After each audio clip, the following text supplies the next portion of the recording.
This conference will now be recorded.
This conference will now be recorded.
Hello, good morning.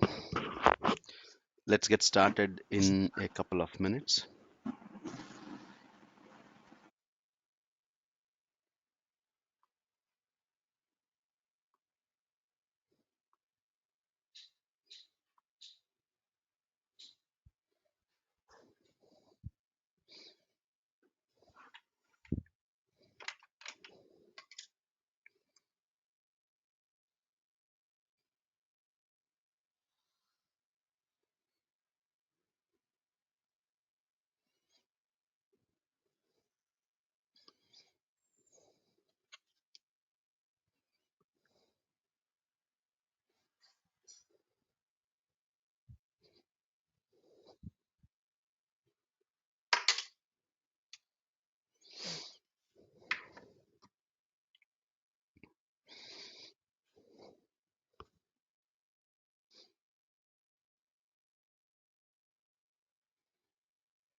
Uh, could someone confirm if they can see my screen fine? Yeah, it's fine. I can see Amazon Web Services. All right. Yeah, thank you.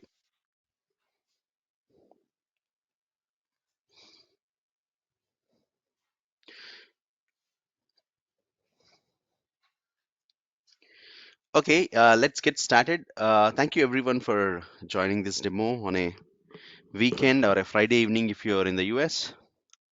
So let's get started. Okay, my name is Kiran, and again, I welcome you to the demo. Okay, so before I proceed, let's talk about myself for a minute. So I have about 10 years of experience in DevOps and site reliability engineering. I mean, back then it was not called DevOps, it was called as platform engineering. Okay. Um, because DevOps was still in the process of adoption. But overall, in the platform engineering or the DevOps and site reliability engineering, I have more than 10 years of experience. I'm passionate about technology and also very much interested in teaching. I'm a certified Kubernetes administrator, and you might have heard about Kubernetes. We'll learn that in our course. So my key areas of interest when it comes to technology is Kubernetes, cloud, automation, and free and open source operating system, particularly. I mean, free and open source software, particularly Linux operating system. So that's about me. So before we proceed with the demo, I would like to lay some ground rules. All right. So very simple. Just respect the speaker when they are speaking. If you have a question, maybe just wait for them to, or wait for me to finish the statement and then ask any question. You could ask me anything, but let's keep the questions contextual, in the sense, if I'm discussing about a particular topic, let's just stick to that one. Let's not talk about some other thing, like, how would it help me in my career and all that. We could maybe take those questions towards the end of the demo. All right, because I don't want to, I mean, if there is too much of changing the context or changing the topics, um, you know there might be some loss of interest among others. So anything related to, like, career, or course duration, or anything related to your own personal questions, like, I have so much experience in this, how would this help me and all, let's park it towards the end of the course. All right. But right now, but if you have a question regarding whatever I am talking, please feel free to stop me and ask me a question if it is not clear to you. Okay. And anyway, it's a demo, so we are going to talk about from a very high level view, and we will do the deep dive in our session, right? So this demo is all about to tell you what we are going to cover in the course and why. All right. Okay, before we proceed, any initial questions about me or the course?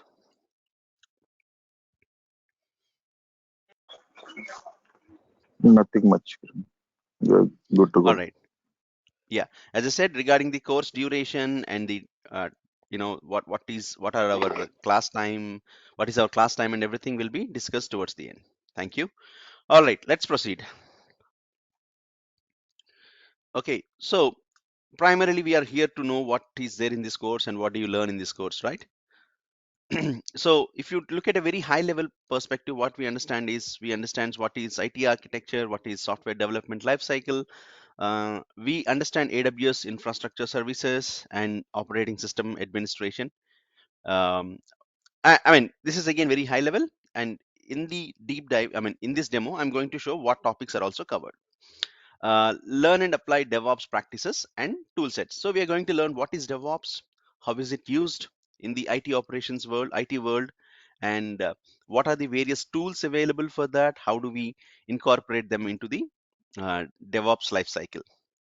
Okay, and as we go along, we are learning each of these things incrementally, and towards it, we kind of understand how the end-to-end automation works. How do we integrate all these things together to totally automate your IT operations lifecycle.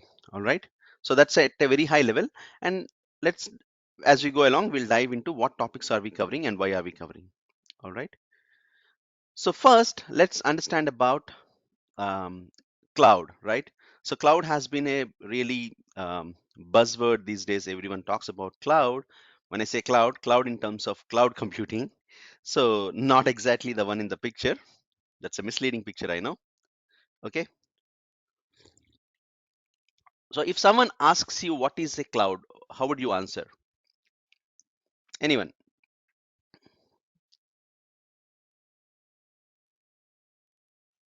Storage. Storage. Okay, anything else?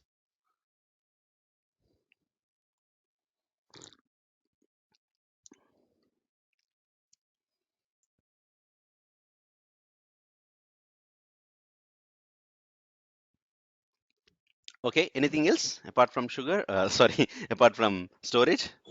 Like one of the use server. Sorry. It's like one kind of server. It's like one of the system again. It's like one of these servers. Okay. Anything else?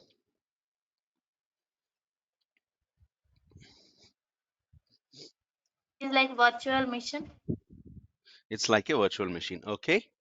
All right. So, yeah, you're all partially right. Let's see what it actually is. Okay. So, this is the typical Wikipedia definition. So cloud computing is the on-demand availability of the computer system resources, especially data storage and computing power without direct active management by the user. Okay. The term is generally used to describe data centers available to many users over the internet. Okay. I know there is a lot of the word, you know, data is used a lot. That doesn't mean, we're talking only about data as in, the data you store. When we talk about data center, it means your uh, the place where you store multiple computers, routers, storage units, everything. All right. So let's see what's it's in action. Okay. So why do we need cloud, or what purpose it does it serve in real life? When I say real life, for the large organizations or the companies that are embracing it. Okay. So before the cloud, uh, we had these physical data centers where people used to run their applications. For example, if you are accessing WhatsApp, right?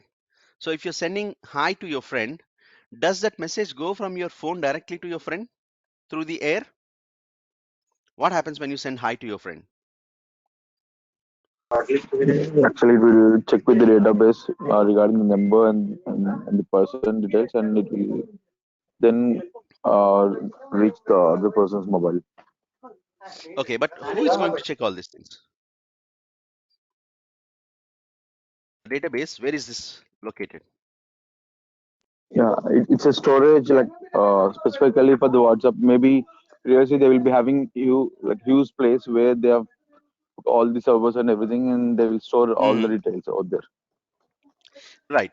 So let's say,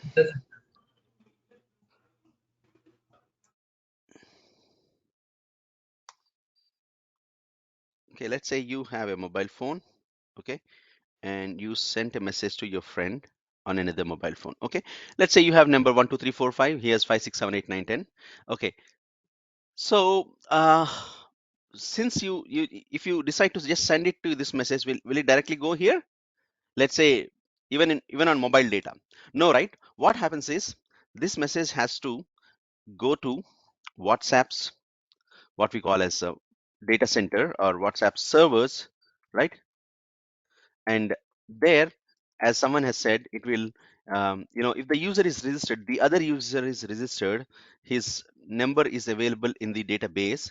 Okay, maybe there is an associated ID with the number, and this message will be forwarded to that number. Okay, so talk about YouTube then. What happens when you access YouTube? Where is this data coming from? So Google maintains these hundreds of servers across the world, primarily in the US.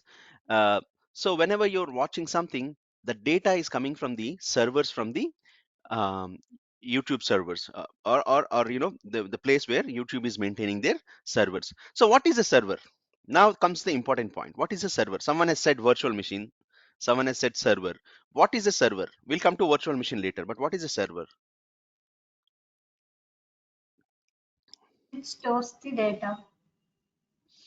Which stores the data. That's it. Anything else?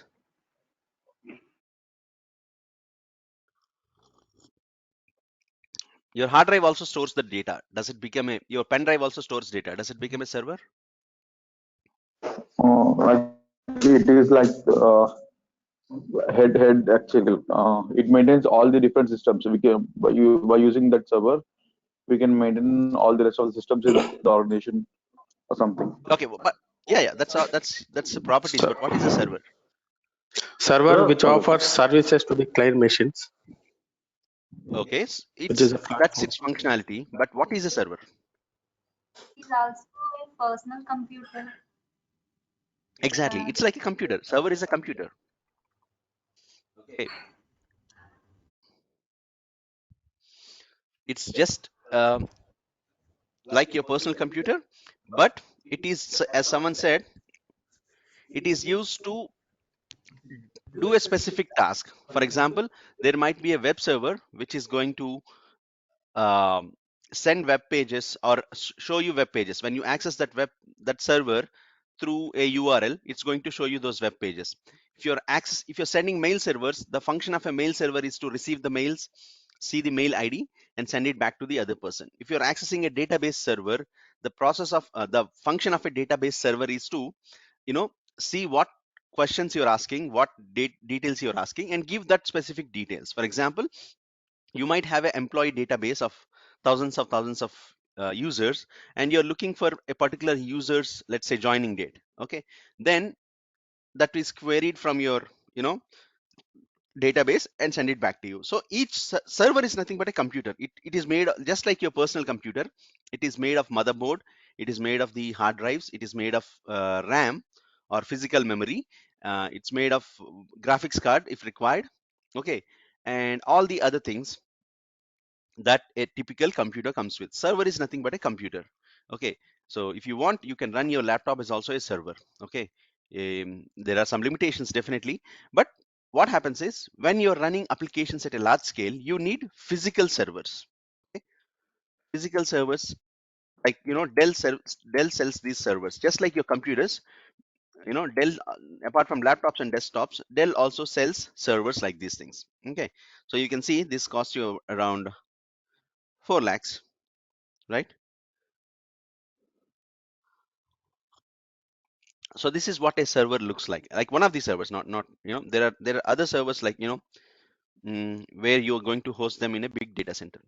So when you put these multiple servers, because to run large applications like, let's say, WhatsApp or Facebook or even Google, or let's take anything like citibank.com or bmw.com, all these organizations, BMW is into automobile, right? It's not an IT organization like Google or Facebook. So is the case with, let's say, Citibank. Citibank is into financial organization, but everything is an IT service these days, right? Citibank offers its end users IT services through online banking and various services, and they have to also market their own um, services through their website, public website. All right. So how are all these things performed? So you would need these physical servers and also storage. Servers have limited capacity to store data, but when you have petabytes of data, or zettabytes, thousands of GB of data, you would need large servers as well. So your data center has the hundreds of these servers, and also they have, large storage devices. And how do we connect all these things? They have cables and wires and everything connecting each other, right? And then you have the networking devices like your routers, not like our home routers, big routers, switches, hubs, and all these cables together forms your data center. Okay, a data center is a collection of all these computing resources, okay, which an organization can use to provide internal or external IT services. For example, citibank.com has a lot of external sites like their online banking, credit card, even their publicity or homepage, citibank.com, which is just for marketing purposes. All these things are external services, but Citibank employees also need internal services. They need a payroll site. They need maybe a site to update their you know um, attendance details or employee records. All these things are also internal services. So be it internal or external services, and Citibank might have some high profile clients. They might offer some specialized services. Okay, so for that also they need these computing infrastructure. So computing infrastructure, or computers sorry IT infrastructure is made of these three parts: compute, storage, and network. Compute is nothing but the servers we have talked about: the RAM, the CPU, the hard the connected hard drives and all this. Storage is again where you have to store thousands of GBs of data. You need a dedicated storage. And network is the part which connects all these things together. Okay, so this is what a data center is made of. Why are we talking all about this? Because to understand cloud, you need to understand the basic fundamentals of the data IT infrastructure. Okay, so earlier back in the day, what would happen is, if you have to start an application, you have to buy these resources going to the market. For example, right now I've showed you, if you want to buy this Dell Power Edge server, it would cost you around 3 point, yeah, there are cheaper versions like 60K, but maybe this is not really that powerful. Okay, so if you talk about anything of good size, you see at least 124,000. Okay, 1,24,000 for sure. Even for a small company or small application, if you're investing 60,000 upfront, that's a big investment, right? So now, from 2006, Amazon came with this idea, right? Even before 2006, there were some other companies like Rackspace, okay, Rackspace and Heroku. What these companies said was, okay, we are going to rent our servers to you. You don't have to buy any servers. Okay, monthly pay us an X amount. Okay, and use your servers. Servers will be with us in their data center. For example, Rackspace is in the US, so they maintain their servers in the US or some in the Europe. They will directly, I mean, once you contact them, you enter into an agreement. You say, okay, I'm going to pay this much for this size of the server. When I say size, what I mean is the specification, right? When you buy a laptop, what do you look for? You look for the brand, of course. You look for what else do you look for when you buy a laptop besides the price? We'll put processor, RAM, ROM, Yeah, so what we call as specifications, right? How much specifications. Yeah. how much storage it has, how much CPU, what is the CPU capacity, what is the RAM and all that, right? So similarly, based on your specifications of server, Rackspace, particularly Rackspace is one thing I know for sure. I think there were other sites as well. So these people used to give something called as virtual private server, meaning they buy this server for you, they put it in their own location. All that you do is you can log into that server through a terminal or some other utility.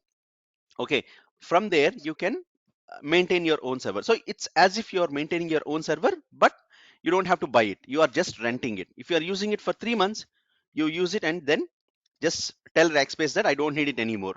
So Rackspace will give it to some other customer. Okay, so this was there before 2006.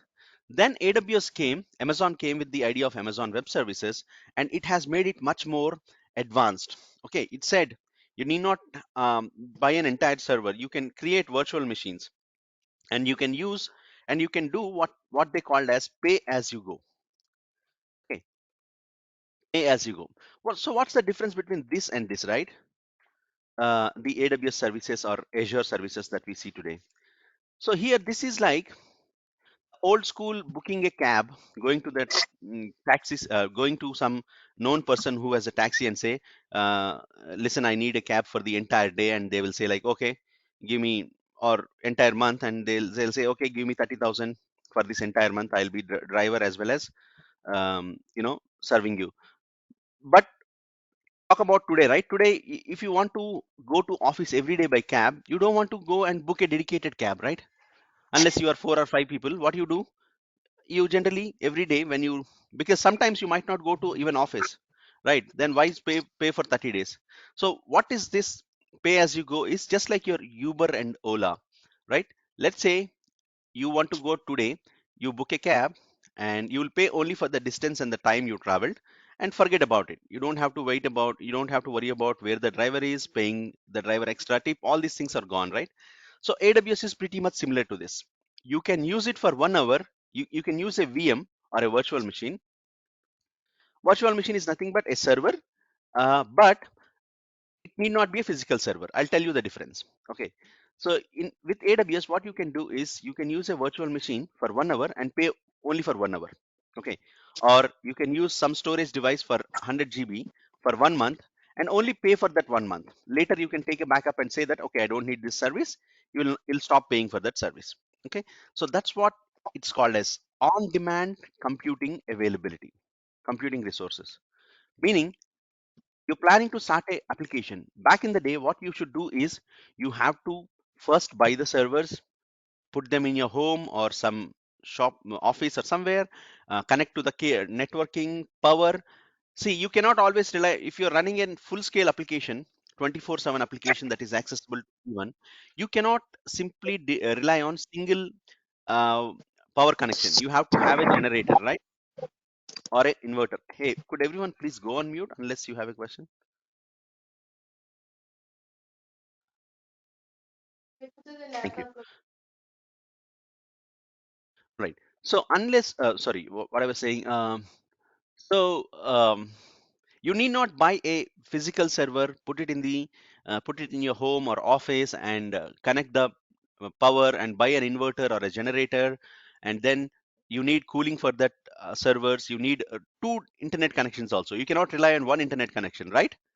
You might have ACT cable, or if you're in the US, AT&T and something, but they are always, they might have some downtime, right? So to avoid those things, you need a secondary internet connection as well. So all these are going to cost you a lot of money even before your application is online. Even before someone sees your application page, you're already spending lakhs of rupees. But think about cloud. You have an idea, you developed the code for it, okay, or your friend has developed the code for it, and he says this is going to be a beautiful application. Let's launch it. So you plan to launch it, okay. Now, all that you need to do is go to AWS website, click on a few things, create your virtual machines, and deploy your code there. All right, deploy your code there and start, um, you know, making your application available online. There is no upfront cost. Upfront cost in the sense you're not paying anything before you start using it. You will get a bill at the end of the month. You will pay then. Okay. Let's say your business is growing, then you don't have to worry about, you know, buying new infrastructure. Within AWS only, you can take more resources, more VMs, and you can deploy your application on more servers and make it available for more people. Okay, so as your scale increases, you can increase. So it's very elastic. Okay. And let's say after 2 months, for whatever reasons, your website is not working, or your application is not performing as required, meaning not many users are coming. That means you have more servers but less traffic is coming. Okay, then why do you have to keep your systems running, right? You can simply shut them down, back up your data, and forget about it.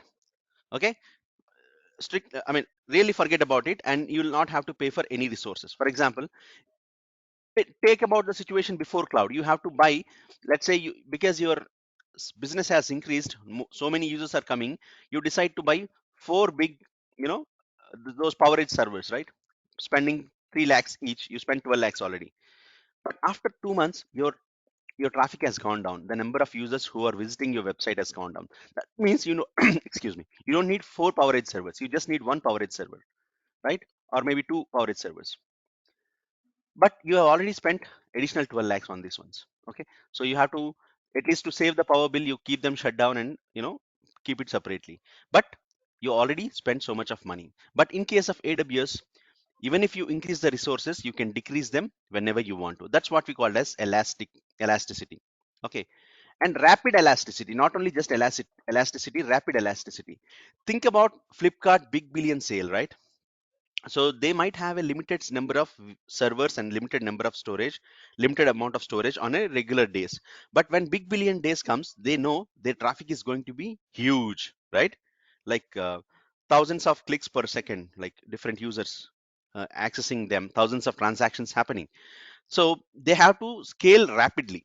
Okay, that means they need to, let's say today they have, um, just for instance, suppose they have 100 VMs, right? So now they need to scale up to 1000 VMs. So cloud can help you do that without you actually going and buying something. So it is not only elasticity but rapid elasticity. Okay, so that's one awesome thing about cloud. Okay, so you can simply spin up 1000 VMs and start running. Okay, and once your big billion sale is done, maybe your demand might increase, because big billion sales, why do they conduct big billion sales? To fool us first thing, and also to increase their business, right? So um, what happens is they increase the number. Now they know that the number of user base might increase, so they might spin down to 150 VMs. You will pay for only these additional 1000 VMs only during that period. Okay, only during that 1 week. Later you can forget about it. But if you think about the previous situation, when we had to buy these resources, think about it, right? You have to buy hundreds of servers and again dispose them or sell it in the second hand market. Okay, so that's why cloud is so on demand. It offers you on demand computing, it offers you rapid elasticity, and also not only AWS, any cloud for that matter, it is pay as you go. You'll pay only for the amount of money you're using. Third thing is A fourth thing is metered billing. See, if you look at your postpaid bill, right? Postpaid mobile bill, they will tell you each and everything, like which call went to which number and how many minutes you have spent. That's why you're charged so much of amount. Okay. So similarly, in cloud, if you're using on-premise infrastructure, you might not know all these details, how much you're spending on, because it's a capital expenditure. You're spending it before you start working. Whereas in cloud, it's operational expenditure or recurring expenditure. So they give you metered billing. They'll tell you that, okay, you used 10 VMs of this size, of 4 GB RAM and 2 CPUs. So each CPU, each virtual machine cost you $10. You have used it for 30 days, 30 into 10, $300. You have used 1000 GB of storage. Each GB per hour costs you about, let's say, 50 cents. So you used for 30 into 750 hours in a month into 1000. So this much is your bill for storage. You used so many networking resources. These are billed at so much for traffic. So this is your bill. So everything will be given you in a detailed way. That's what we call as metered billing.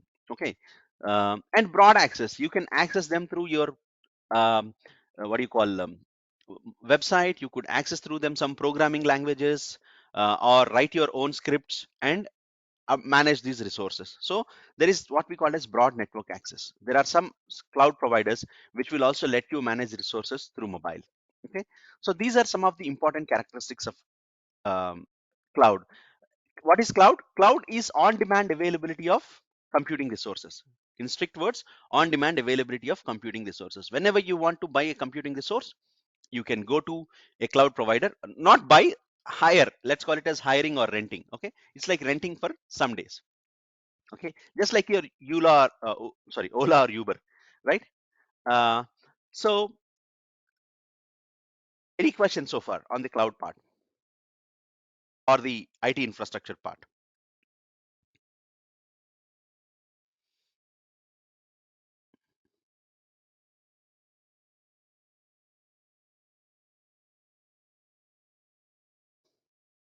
No questions? No, All right, let's I'm good. move. So yeah, what if I told you there is no cloud, it's just someone else's computer? So this I should have shown you earlier, but what this means is that there is nothing like a cloud. Okay, uh, I mean, there was one online education portal. There they have fooled people saying that we'll teach you kids machine learning and everything. So there, one student asks, "What is cloud?" The teacher says, "Oh, it's everything on air. There is nothing like cloud." No, it's not like that. It's someone else's computer. It's not in the air. It's there, but you're not running it. Someone else is running it. You're just using it through internet. Okay, so when you talk about AWS cloud, it doesn't mean it is there in the air or in the satellites. It's there in physical location. It's there in Mumbai. It's going to come in Hyderabad as well. It's there in North Virginia. It's there in Ohio. Okay, it's there in various places in Europe. So what is there? The physical data center is there. But what cloud means for us is, we need not worry about who is managing the physical data center, what is happening inside the data center. We simply log into our AWS website and create our resources and start accessing them through the internet only. Okay, so cloud is always someone else's computer. So as I said, at a ground level, cloud is nothing but a collection of data centers, right? So this is one of the examples of how a data center looks like. It might be some of the I collected this image from the internet. So this might be one of the data centers of Azure or AWS, where they have hundreds of servers, these routers, switches, cables, everything, connect, hard drives, all these are there inside it. Okay, so as I said, these are the characteristics of cloud computing. On demand self-service, meaning, think about, again, I told you, right, Ola and Uber example. When you book a Uber cab today, do you have to interact with someone apart from your mobile app? Of course, once the driver arrives, you'll talk to him, but that's the actual service itself, right? But to avail the service, are you talking to someone? Like earlier, back in the day, if you have to avail a cab, I'm talking pre 2012 or 2011, when Ola and Uber were not there, you have to call up Z cabs or dot cabs. I don't know how it works in the US. I mean, but here we used to call Z cabs or dot cabs, and we used to hire cabs only if it's for railway station or some long distance, right? Or airport. So we have to tell, tomorrow at 10 a.m. I need a cab. and this guy will go through some Excel sheet or something and say, no sir, tomorrow 10 a.m. no cabs. We can come at 8 a.m. or 11 a.m. So if your flight is at 12 o'clock, what you can do, you cannot take the risk of going at 11 o'clock. You say, okay, send me a cab at 8 o'clock, right? So there is some person who is interacting in between you. So, but think about Ola and Uber. It's completely self-service. You log into the mobile app and you can check it and book a cab, right? So there is no intermediary. You're not interacting with someone. You're not sending an email to someone. You're just logging into the website, clicking on a few clicks, and unlike your Ola and Uber also, um, unlike your Ola and Uber, you're sure to get a VM on cloud, right? These days it's become difficult to get Ola or Uber in India, but on the cloud part, you'll always get your resources. Okay. Um, Broad network access, meaning it should be accessible through multiple channels like web, mobile platforms, and also through any command line utilities and other stuff. That is also through computers. Yeah. And multi-tenancy and resource pooling, meaning just take the Ola example, right? If I book a Ola from 8 a.m. to 9 a.m. from here to High Tech City, from my place to High Tech City, till that time I am like the owner of that particular cab. I am using it. I can ask him to stop somewhere, request him to stop somewhere and do something. But after I leave the cab at High Tech City, someone else might book from High Tech City to, let's say, Secunderabad. Then it's his cab, right? That's what multi-tenancy means. And resource pooling. Ola has a bunch of resources. They're together shown as one big, what do you call one big pool of resources. People can access them. Now I'm accessing it. I'm using that Ola cab. Sometime later, someone else will use it. Similarly, if you're using a VM for some time, it's yours now. Then after you delete it, after you decommission this, that data will be deleted and the same physical resources can be used by someone else. Okay. And I told you about rapid elasticity. You can increase from 1 to 100 VMs within a matter of minutes. And scalability, you can scale up to, let's say you need a very powerful machine to do some machine learning algorithm, but you want to do it only once in a month or something. Then you can scale up to so many resources very easily. And measured service, as I said, it gives you the metered billing. It gives you minute to minute details of how much you're spending on which resource. All right. So what does IT infrastructure is made of? We already talked about it: compute, storage, and network. Okay. So that's about cloud. Now let's talk about AWS, right? What is AWS? Obviously, AWS is the leader in the public cloud platform, right?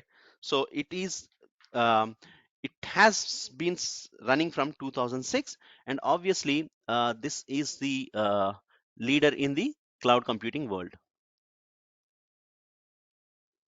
Okay.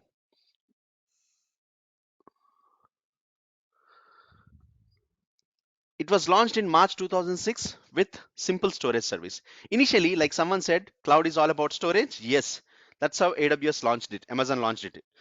The only service that was there in initial phases was simple storage service. This is like your Google Drive. Okay, this is not also like your hard drive. This is simply like your Google Drive, where you can directly upload images, files, any backup files or anything you want to, and retrieve them. But in the same year, they started Elastic Cloud Compute, or virtual machines on demand. EC2 is nothing but virtual machines on demand.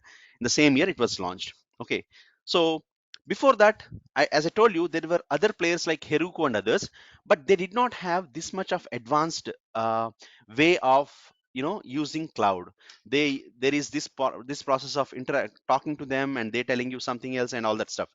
Okay, but Amazon has made it really easy for everyone to uh, access this with a few clicks. All right, no emails, no telephone calls, nothing. Okay, what does AWS looks like? This is as of 2021. We're almost 1 year behind. So as of 2021, AWS comprises over 200 products and services. And when I say products, I don't mean a product that you could buy from market, but the service that they're offering you, including computing, storage, networking, database, analytics, deployment, management, mobile developer tools, and tools for the IoT. IoT is Internet of Things, like your Alexa. Okay. AWS had 17.46 billion in annual revenue in 2017. So look at the number, 17.5 billion almost in 2017. But by end of 2020, the number had grown to 46 billion. No wonder he's like the first or the second richest person, right? That Jeff Bezos, right? Yeah, so it has grown threefold, right? More than threefold, almost threefold, not more than threefold, but almost threefold in within this span of 3 years, and it is only growing even stronger today. Okay, AWS has 30% of public cloud market share today. So if you talk about all the users that are using the cloud today, including people who use Azure, Google Cloud Platform, Alibaba Cloud, Oracle Cloud, IBM Cloud, all these things taken into account, AWS has about 30% of share. So obviously that's the leader. Whereas Microsoft has about 18%, Google has 9%. Okay. So who are, if you look at some of the notable customers of AWS, NASA and Netflix are a few among the most notable customers of AWS. So Netflix has this huge amounts of data and servers, right? They're not running any of these things. They're all running it on AWS. Okay. And if you talk about Indian companies, I think Flipkart comes to my mind. It is one of the predominant organization which is using AWS. So Flipkart also doesn't have any data centers, they use AWS. Okay, so this was again a little older one, but it gives you an idea of how strong AWS is. Of course, Azure is also growing, but you know AWS still continues to be the leader. Okay, so that's about AWS. So again, if you talk about the infrastructure, right? So you can see AWS has these blue circles, right? These are the places where you have AWS services. Like the yellow ones, orange ones are coming soon. You might have heard about Amazon making a big investment in Telangana, in Hyderabad. They're coming with a data center. That's this particular yellow circle, right? Orange circle rather. So these are all the data centers that are present. You can see predominantly they are present in the US, they are present in the Europe and APAC region and China. Um, so they're expanding, and that doesn't mean like if you're in India you cannot create your resources in Europe or somewhere. Okay, you might be in India, but you might create your EC2 instances anywhere based on where your customers are. We'll talk about that later in our course, but that's what AWS is. AWS has about 80 availability zones and 25 geographic regions. What is availability zone? A single data center is known as an availability zone. One or more availability zones in a close proximity, very close area, is known as a region. For example, when they announced Hyderabad region, they might create 2 or 3 different data centers, but separated from some distance. So one data center might be in, let's say, I don't know where they are exactly creating, but just for an example, they might create one data center in, let's say, somewhere like Uppal. Another thing they can create close to Vikarabad. Another one they might create somewhere in Medchel, so that these three are separated from each other. So even if there is a disturbance in one of the areas like power cuts or floods, you still have other two data centers running. Okay, that is what an availability zone. We are going to discuss that in depth in our course, but so that's about the AWS, right? So AWS is the leading cloud provider which offers you multiple services in terms of computing resources, in terms of database services, Internet of Things, machine learning services. A lot of other things are there. Okay, questions?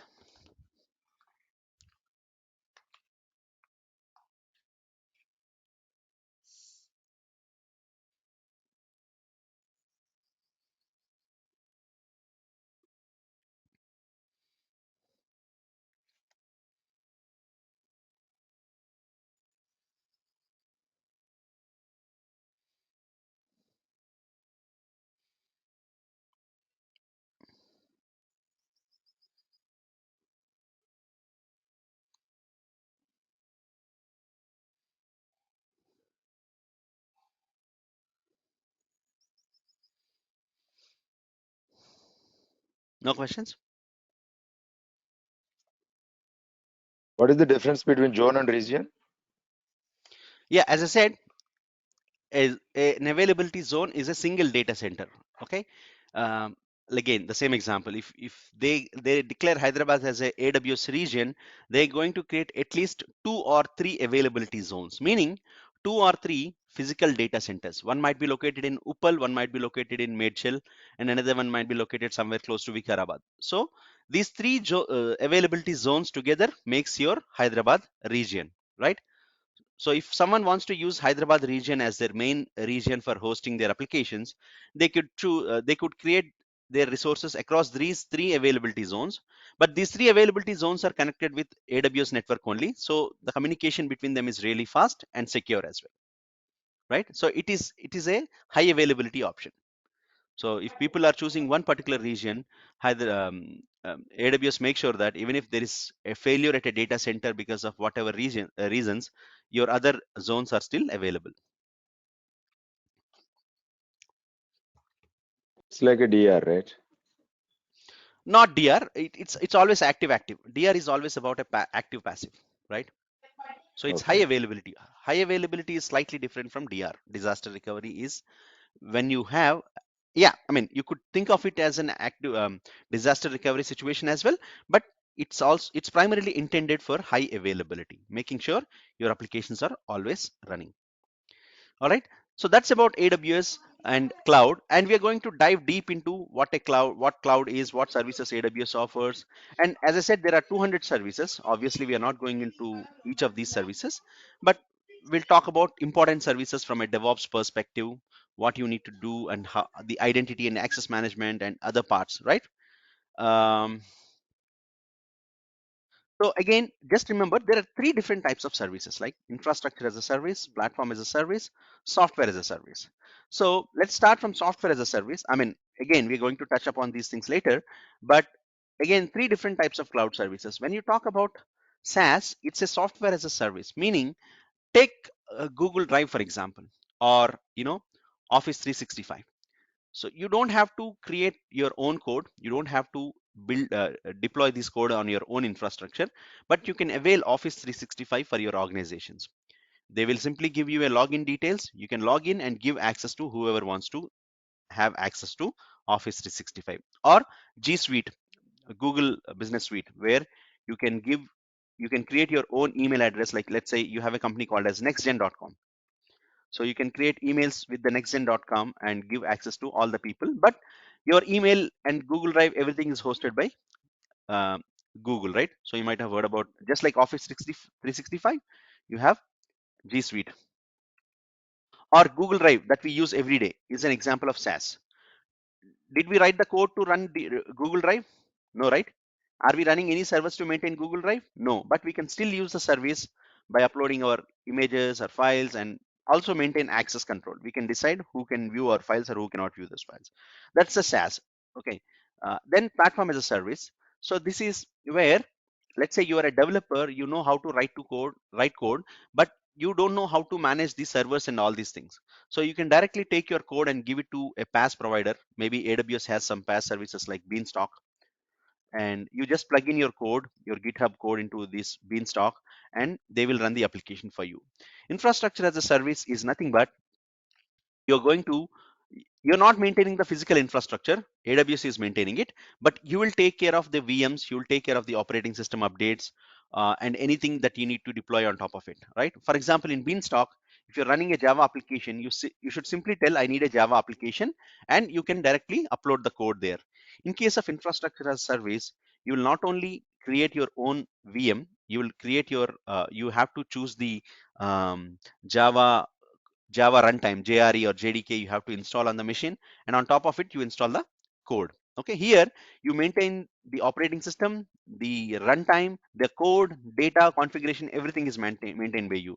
In PaaS, only the code and configuration is maintained by you, and everything else is maintained by the cloud provider. In case of SaaS, nothing is maintained by you. You are just the end user, just like GoToMeeting, right? If you take GoToMeeting that we are talking today, it's a SaaS application, software as a service. We are not creating any servers to run GoToMeeting. GoToMeeting itself is running this. We are just using their services. Okay, so these are three different types of services, but as our course is focused more towards DevOps and cloud, we are going to focus on IaaS and all these services around it. Important services around it, like your networking part, your EC2 instances, your RDS database, though it's a PaaS service, but we'll cover RDS, Lambda, and other services as well. All right. Now let's talk about DevOps.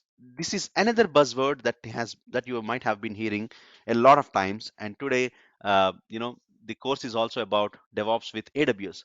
So let's see what's this DevOps all about. So before I start, what is your idea of DevOps? What does it mean?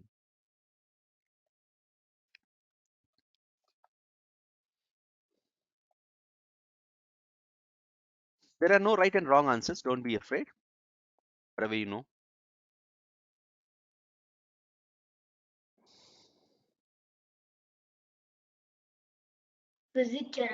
Development operations. So what does that mean? Development operations. Development means we need to write a codes Okay. to develop a program. Okay.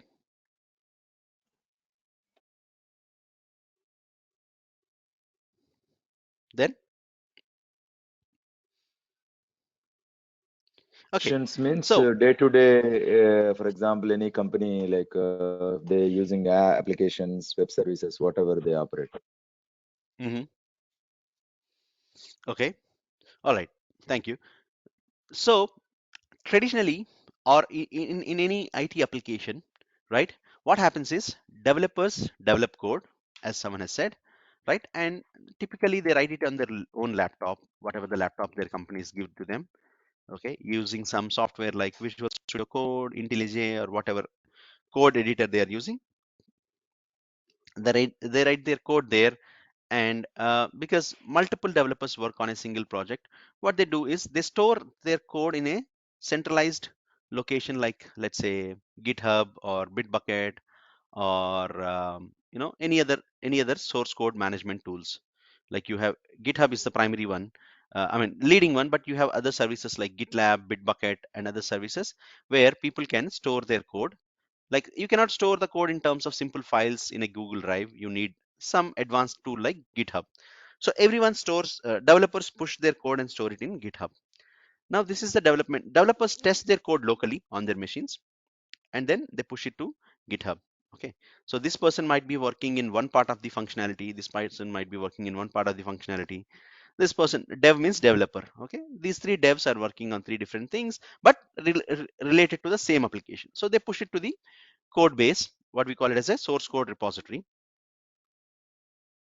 or code base, whatever is the terminology, that's fine. Okay, something like GitHub repository. From here, so earlier back in the day, the developer's work is over from here.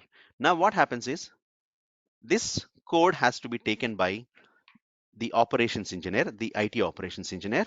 They have to take this code and run through a process called as build, right?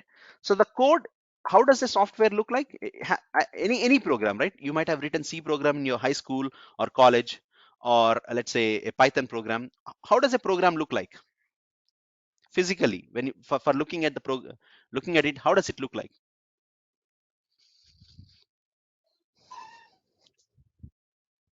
It's a bunch of characters, right? It's a It is a bunch of text normal. normal text, bunch of characters, and some symbols, some some dedicated words like printf or whatever it is. So it's a code, but this text format may not be able to run on the servers. It has to be converted into something called as a executable file. For example, if you have used C, first thing you need to do is compile the program into a .c program, right? Let's say you wrote a program called as add two numbers. Then before you can execute this add two numbers, you have to make it into a binary object or a compiled version. Like you have to create it as add two numbers.c. So you use the compile option in C editor and it compiles into a binary file. So similarly, if you're writing an application code, that has to be converted into a binary file or a deployable file. Let's take APK example, right? If you have to run a game, Android game on your phone, on your Android phone, you don't copy and paste the code, right? I mean, you're going to install through what you call a Play Store, but sometimes there might be some applications which have to be downloaded as APKs, right? Even your Play Store does the same thing. It downloads the APKs onto your mobile phone. So that's an example of a binary file or a executable file. Similarly, if you have built any code that has to be converted into a executable file called as a build artifact or something, and this file will be, so you'll generate an artifact or a binary, whatever you want to call it.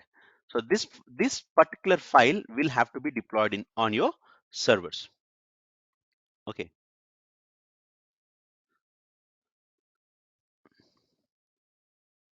This file has to be deployed on your servers, and you will not directly deploy it on the servers which are accessed by end users, because maybe there are some issues with this. Maybe there are some issues with this code you don't know, right? So first you will put it in a testing environment. You call it as a testing environment where you have a bunch of servers and this code is deployed there, right? Then your QA team, quality assurance team, or what we call as testing team, software testing team, or quality assurance, or SQA, software quality assurance teams. These teams come into picture and they test the application thoroughly. They see if the application is working as expected, and then they say yes, it is working. Then this code will be promoted into your next environment. When it's a next environment, some there could be something called as, this could be called as your testing environment, meaning this is only accessed internally. End users will not access this one. Then you might have something called as user acceptance testing, meaning how does the user experience depends upon it. I mean, how is the user you know how does the end user see the application? So in UAT you will have more number of servers, and you have all the configuration very similar to your production environment. Production environment is the one which is going to be finally seen by your end users or your customers, however it is. Okay, so this has to go through all these phases. So after user acceptance test, you will run some more tests. Your QA team comes into picture. Sometimes your performance management team comes into picture. Performance management team is nothing but, if 1,000 users are accessing my application at the same time, how is it behaving? All these things they will do in this environment. Then finally you might have something like your production environment. Okay, these names might change. Some companies might call these things as QA environment. This they might call it as a staging environment. Of course, production is always production. Okay, so this is your software development lifecycle. Even before these developers come into picture, you have your architects. First business team gives you the requirement, right? Business team, like let's say Flipkart, they say, okay, we need a new application for mobile. Let's say Flipkart was originally launched only on web, right? Flipkart.com. There was no mobile application. If you're old enough like me, you know that. Then the business team might come and say, hey, look, I need a new mobile application that offers much better features than our much better user experience than our current web application. Uh, it has to be our primary marketing primary selling tool. So develop a mobile app. Then the business team gives a requirement, and there might be someone like a business analyst who takes the requirements from the business team and converts them into, I mean, I'm not a project management guy, but you know what happens, right? So the business analyst team will gather the requirements, how the application should look and everything, and then they call in an architect, an application architect, and an infrastructure architect as well. Application architect is the one who designs the application. In which programming language should it be written? What database should I use? Okay, all these things. Then you have infrastructure architect who decides how many servers are required. Okay, how many, where should I host these servers, and what kind of servers should I use? AWS cloud, Azure cloud, or on-premise? All these things are decided by your infrastructure architect. Okay, so your infrastructure architect is going to work with your, come on, cloud, your operations team, and your application architect would work with your development team. Okay, he's going to work with this development team and give them instructions on what to be developed, and of course he's going to review them. There might be a tech lead in between. So first you have the plan phase, then you have design. Your business analyst and application architect will design these, then you actually build the code, you write the code, and then you test it thoroughly. Okay, finally you release it. This is what we call as, what do we call this as? Software development lifecycle. So this is called software development lifecycle. back in the day, what used to happen is uh, developer the IT teams or operations teams are completely unaware of what is happening. So these all things are happening already. Business team is talking to business analyst, application architect, and developers are developing the code. Let's say a new Java application or new mobile application using Golang or whatever it is. But the infrastructure team is in the blind. They don't know what is happening. They are only maintaining the current applications. Then out of a blue, 10 days before the release time, these people say, hey, we build a new application, take it and deploy in your servers. Okay, then all hell will break loose, meaning a lot of issues might come up, right? These people might run into a lot of issues because these people have been running this code from long time, and when they deploy it on the servers, it might not be working. So then the operations team goes back to dev team and says, hey, listen, whatever the code you have given, we have converted that into a binary file and deployed on your servers. It's not working. Then developer says, no, it's not, it's working on my machine, so it's your problem. So now the operations folks have to figure out what is wrong. Then he realizes that, oh, hey, tell me what version of Java you are using on your laptop. He says something like 1.9. Oh, that's the problem. In our servers, we have Java 1.7. Okay, then he has to upgrade this all the machines to 1.9. So all these, I mean, this is just an example. I mean, this is what used to happen before DevOps came into picture. So with DevOps, what is happening is now it's a requirement for everyone to sit together from day zero, meaning from the first day of your planning, the infrastructure team, operations team, business team, every team comes together, even the QA team, okay, quality assurance team comes together and discusses what needs to be done. And then, so everyone is in sync. So you have what we call it as faster time to market, meaning imagine WhatsApp has conceived the project or planned to launch WhatsApp product in 2010, but because of so many delays of interacting with others, they launched the product in 2014. What would have happened? Instead of 2011, I think WhatsApp was launched in 2010 or 2011, 2010, I guess. Instead of launching in 2010, they have launched it in, let's say, what if they launched in 2014?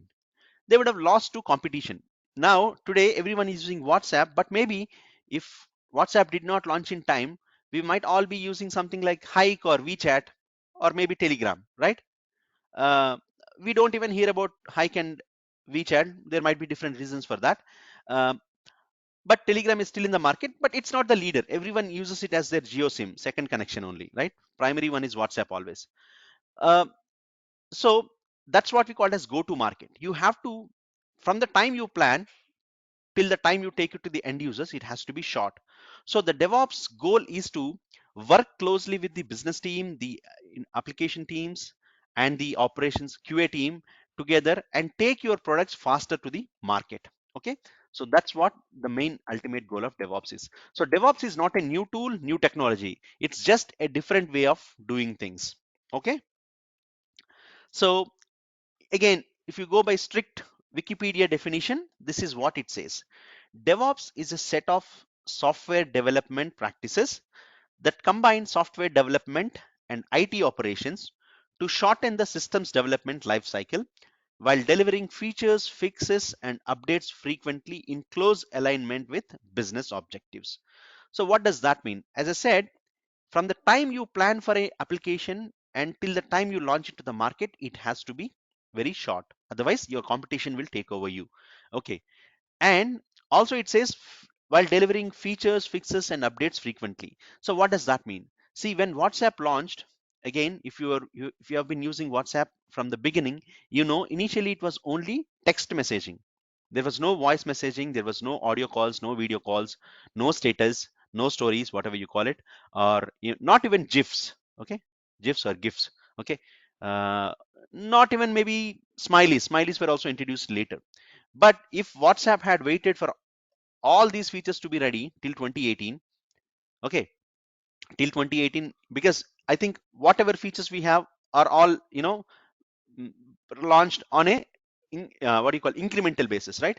You see WhatsApp today, it has all the features, but it was not like this at the beginning, right?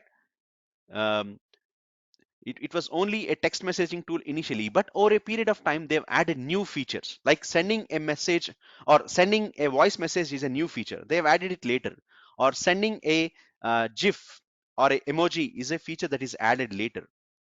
Then The status feature is added later, calls feature is added later. All these are added incrementally. Okay.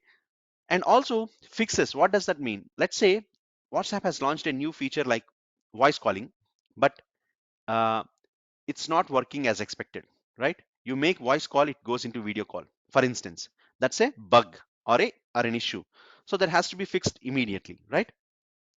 So not only launching the product, but every now and then you have to constantly give new features, new fixes. And even your Flipkart app, right? Even if you take your Flipkart mobile app, initially it was very bad, right? Over a period of time, they fixed all the issues, they have added new features, and now it's what it is. Or even your Amazon shopping app, right? Or YouTube app. All these things are not as good as they are today. Over a period of time, changes have come, right? And what features do you install? Do you create the features that are in close alignment with your business? How does your business want to grow? For instance, YouTube. What is YouTube's motto? To increase user engagement, to increase revenue, to get user data, to steal our data and give it to advertising companies. So how do they do it? Okay, encourage new features, like and dislike, encourage, add comments feature. All these things are YouTube's way of doing things, right? So that's what DevOps is all about. It's all about shortening the development life cycle. This cycle that I talked about a while ago, it has to achieve faster, and it has to happen on a continuous basis. Once you launch the product, you're not done.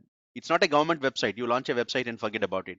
It has to be constantly updated, new features coming up, and new changes coming to the application. So that's where DevOps come into picture. So DevOps is not a technology.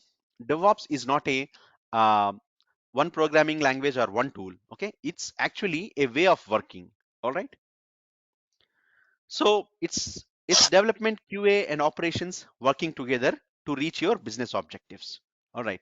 That doesn't mean does that mean do we have to learn all the three things? For me as a DevOps engineer, should I learn writing Java programming? Should I learn testing? Should I learn operations part of maintaining the servers and deploying code and all these things? No, right? So in strict terms, Google has written a book called as um, Site Reliability Engineering. Okay, so as per that book, there is no position like DevOps engineer. DevOps is a culture that has to be embedded across your culture. But there is always a difference between theory and practice. That's strict theory. In practice, we have roles called as DevOps engineer. These are nothing but operations engineer, but doing everything in an automated manner. So just because you're sitting from day one together and discussing the strategy, that doesn't mean your applications will be moving faster. Yes, you will definitely have improvement over the earlier style where other people don't know what's happening in the I mean, the operations team don't know what's happening in the application side, or application team don't know what's happening in the infra side. There is definitely improvement if you sit together and fix these issues, but simply having this culture will not also resolve all the issues. You need to have new set of tools that makes these things automated, that makes these things more resilient, or like, let's say, even if there is a failure, you have to recover faster, right? So that's why DevOps is not only a culture, it is also a set of tools. In practice, DevOps is also about a set of tools that you have to learn to make this process easier. Okay, so there is a role called as DevOps engineer. In some organizations, it might be called as SRE, or site reliability engineering. In some roles, there are DevOps engineers as well as site reliability engineering. Site reliability engineering is taking care of how your production systems are running. DevOps engineer is taking care of all this journey, like from the development stage to taking the code all the way up to production. From production, SRE team will take care of it. Okay, but these two roles are closely aligned, and you would need to know the same kind of responsibilities. Okay, slight difference here and there. For example, SRE focuses mainly on operations resilience, in terms of making sure you don't have too many issues in terms of alerting and monitoring all these strong mechanisms, right? But as a DevOps engineer, you will have to understand that where do you play this role in your software development lifecycle in all these phases. So if you talk about software development lifecycle, what are the various phases? Plan, design, spellings, build, test, release, and this cycle goes on, right? So even for a new feature, you plan, you design, you build, and test and release. Okay, so where do you come into picture? So you may not be the designing one. Your DevOps architect might be part of this. The building part also you don't do that. But after the code is written, how do you take it and deploy it in your servers? How do you make it automated? How do you help the testing team to do the testing better? How do you help the let's say a new application is launched, you need new infrastructure, so how do you help them to create infrastructure very fast, not taking weeks but 1 day or 2 day, and you build the infrastructure and give it to them? Okay, and how do you help the testing team to test it faster? How do you integrate all these things? That's where DevOps role comes into picture. Okay, so if you look at DevOps as a building, the core pillar is you have to understand the infrastructure for sure. You have to understand source code management, meaning how do you take the code and put it in your GitHub repository and all these things. And not only that, automation is your key strength. Okay, so how do you automate creating infrastructure, right? How do you make sure your infrastructure is created in an automated way with code? How do you manage the software configuration, meaning you have created, let's say you bought a new laptop, right?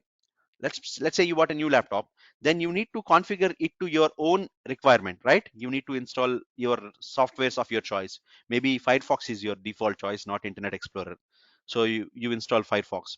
Maybe um, you know you want to use some VLC media player instead of Windows media player, so you download Windows media VLC media player. Let's say you need WinZip or WinRAR, or all these things are software configuration, right? Similarly, that's on our personal laptops. Similarly, when you're running applications on your infrastructure, on your VMs, you need to have some prerequisites, some software that is required to run your code. So that's part of your software configuration. So how do you make sure you make it automated, right? So let's say your team comes and your application team comes and says, hey, we need 10 servers, 2 servers running Apache web software, 2 servers running MySQL database, and 3 servers running, let's say something like PHP or something. Okay, so then you shouldn't have to log into all the 10 machines and install these softwares individually like we do on our laptops, right? Think about your office laptops also, right? When 100 people join your organization, does your IT team sit and install Microsoft Office on each of these 100 machines? No. They have some automation through which all these 100 machines are automated or updated at the same time with the Microsoft Office. Okay, or Microsoft Office is installed in all these 100 machines at the same time using some programming or some code. That's what software configuration is. You build infrastructure with automation, but how do you make it ready for your code to be deployed? That's your software configuration. Okay, then you prepared the infrastructure, you have deployed the required software to run your code. Then how do you make sure the code your developers has created is taken from the code base like GitHub, and how is it updated in the servers? So that process is called as continuous integration and continuous delivery. That's the key pillar of your DevOps. All right, then let's say you established CI/CD and everything is working. The minute developers makes a change, it is automatically taken from their source code and deployed onto the end servers. That's not done, right? You have to monitor your servers. You have to make sure they're working and there is no there are no issues with the what do you call applications or the servers. They're always running and accessible for end users. So how do you see? You cannot sit in front of computers and monitor if they are running or not, right?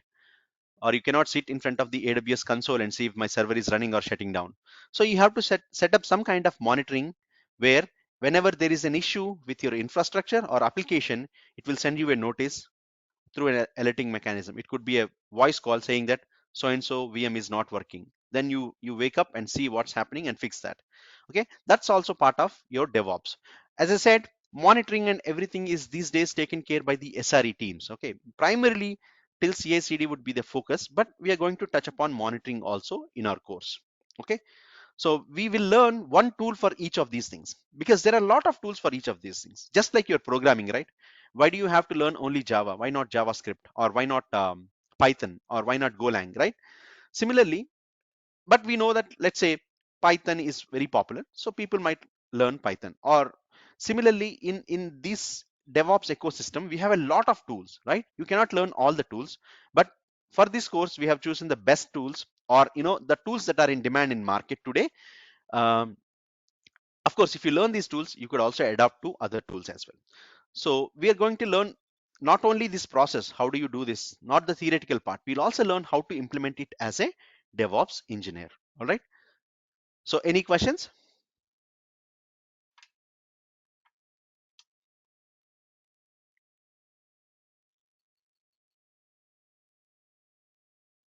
Yeah, what is SRE team, as you said earlier? Yeah, so SRE team is nothing but it's a team. Let's say you have gone through all this cycle and finally your application is in production, your code is deployed into production and end users are accessing it. But once in a while your systems might crash due to whatever reasons, software issues, hardware issues. Remember, in IT world, your systems will always crash due to many reasons. Not always. There is always possibility of your systems crashing, right? That's like how your internet goes down, right? No matter how good your internet provider is, once in a while your internet goes down. Your internet service provider has to come into picture and fix it, right? So the SRE team's responsibility is to make sure if there is any kind of issue, the end users are not impacted, right? So how do you make your applications highly available? Meaning, if you have only one your application running on one VM, if this one VM goes down, everyone will not see your google.com page. Let's talk about google.com, right? So not even on mobile apps you can use google.com. But if you created 4 or 5 servers for the same code and users can access, I mean, some users access this, some users access this, and so on and so forth. I mean, you have something called as a load balancer. So even if one of the VMs goes down, okay, even if the one of the VMs is goes down, when I say goes down, it is gone on offline. The software in it stopped working or it rebooted or whatever happened, okay? But you still have 3 other machines to take care of your users request. Your load balancer will transfer your request to one of these 3 machines, okay? Or how do you make sure whenever there is a system down you get an alert and you respond immediately? Or even without getting up in the middle of the night, how can you automatically resolve this issue? Is there an auto healing capability? Okay, the system can automatically restart itself or the service can be restarted. All these things are part of SRE, right? So in some organizations, DevOps engineers might do all the things. In some organizations, SRE will take care of only from the production environment. Okay, till your code is deployed in production, it's your responsibility as DevOps engineer. From there, SRE team will take care of it. But SRE team and DevOps team work together to achieve all these things. Okay. So SRE is more focused on running your applications from the end user perspective. DevOps team is more interested in deployment velocity, or making sure whatever the new changes your developers are developing are going into production systems faster by automating many of these steps. Okay, so this is what we are going to learn. For our infrastructure, of course, we have AWS public cloud. That's where we are doing all the infrastructure. All these things we are going to, of course, learn on AWS only. You don't have to have any home lab. And also the operating system, right? On which operating system we are running all these things. We'll learn Linux as well as part of this course. Okay, before I go into what we learn, let's summarize about DevOps and we'll move on to the next section. Okay, so if you look at DevOps in a detailed view, I mean, in a nutshell, in other words, so it's a culture that aims to create better coordination between development, QA, and operations, right? DevOps, in strict theoretical terms, it's a culture that promotes this better coordination. It's not as, but what it's not a single technology or a tool like a Java program or a Salesforce application. It's not a single tool, all right? Aim of adopting DevOps is to build and release software quickly and maintain applications with high availability and resilience. Not only just releasing your application to the market. Let's say WhatsApp has come up with all these beautiful features, but every one day, every day or every 2 days, you see some or the other issue. Like, you try to send a WhatsApp image, but it doesn't go. Or you try to use WhatsApp calling, but that never connects.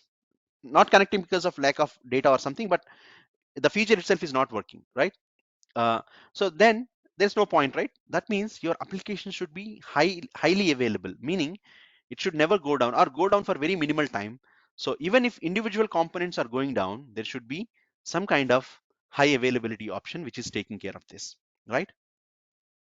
So you have to maintain high availability, and resiliency is what?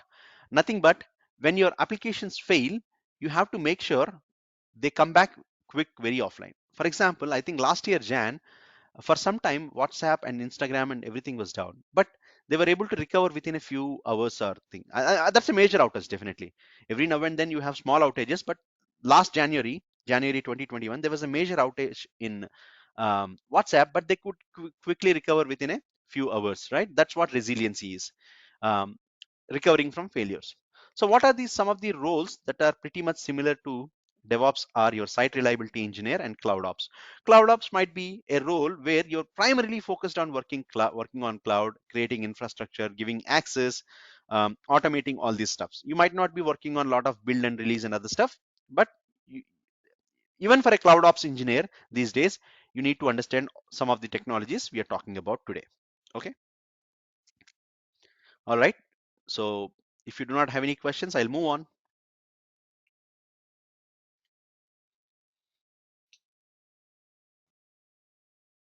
Okay, so if we look at the tools that we are going to learn in this one, or the way, I mean, and why we are learning, I'll tell you. So if you look at the build phase, right, we are not part of the design phase. Generally, developers are not part of the design phase.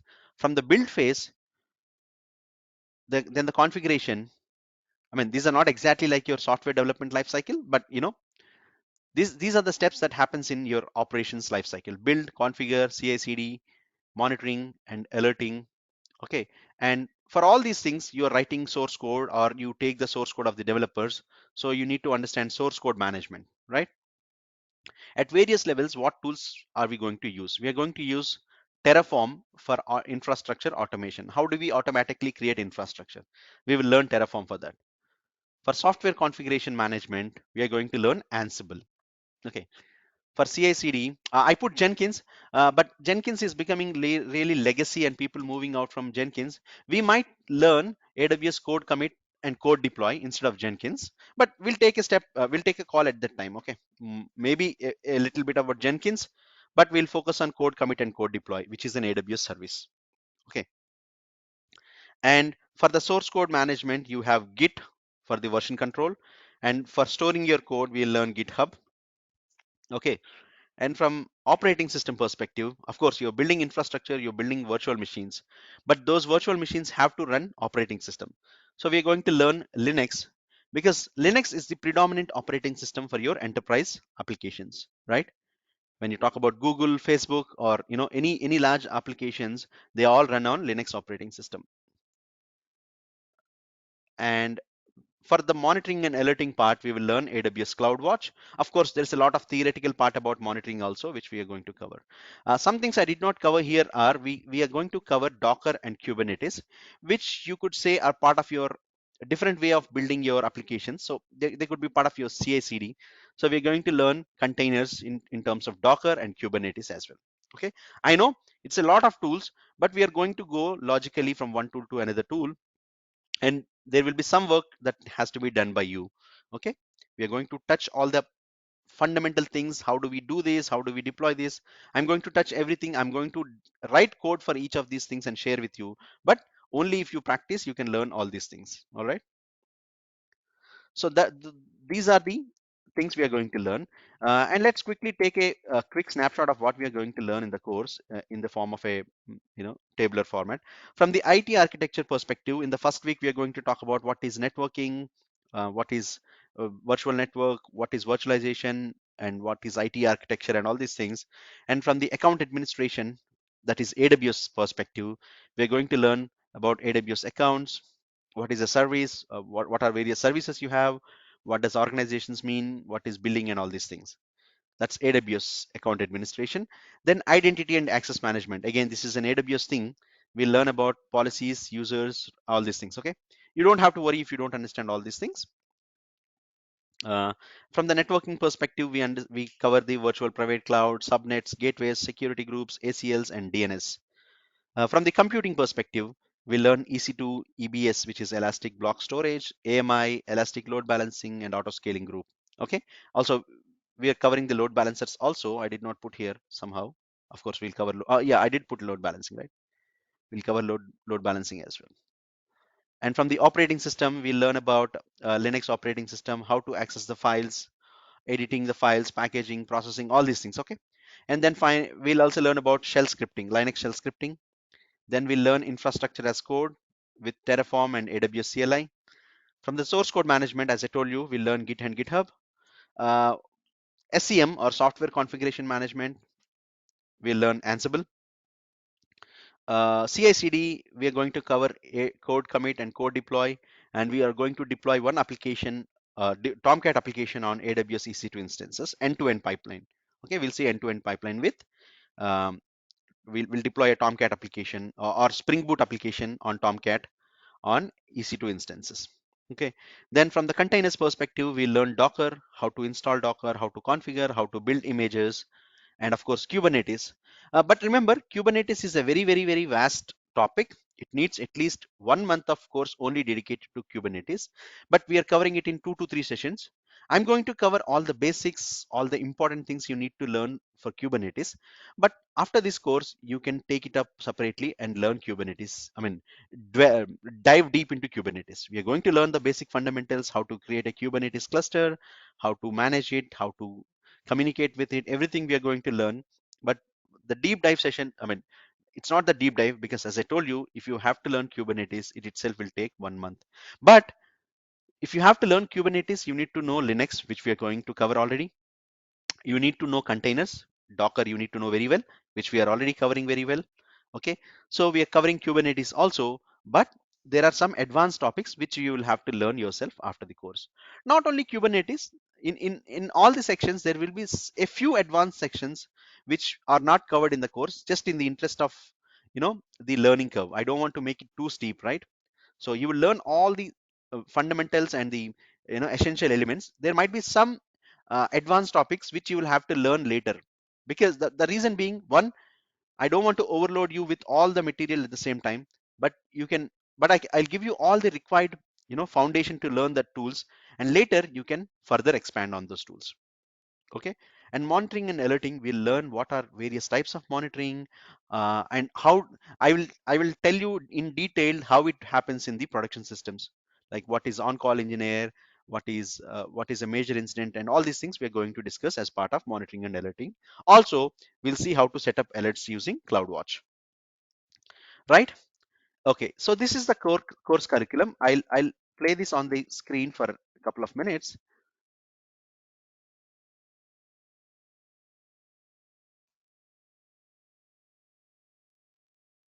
Going to the next page.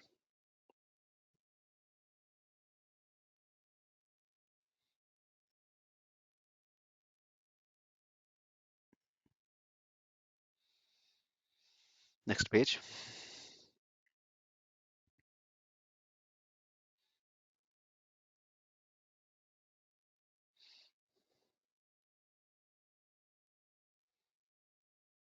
All right. So definitely some of these things might be kind of, may sound like Greek and Latin to you folks, some of you folks, but that's okay. I'm going to explain each of these service or each of these technology and where it is used and how it is used. So you don't have to worry about it. Okay. We are going to go from very basics. Right. So any questions there about the course curriculum?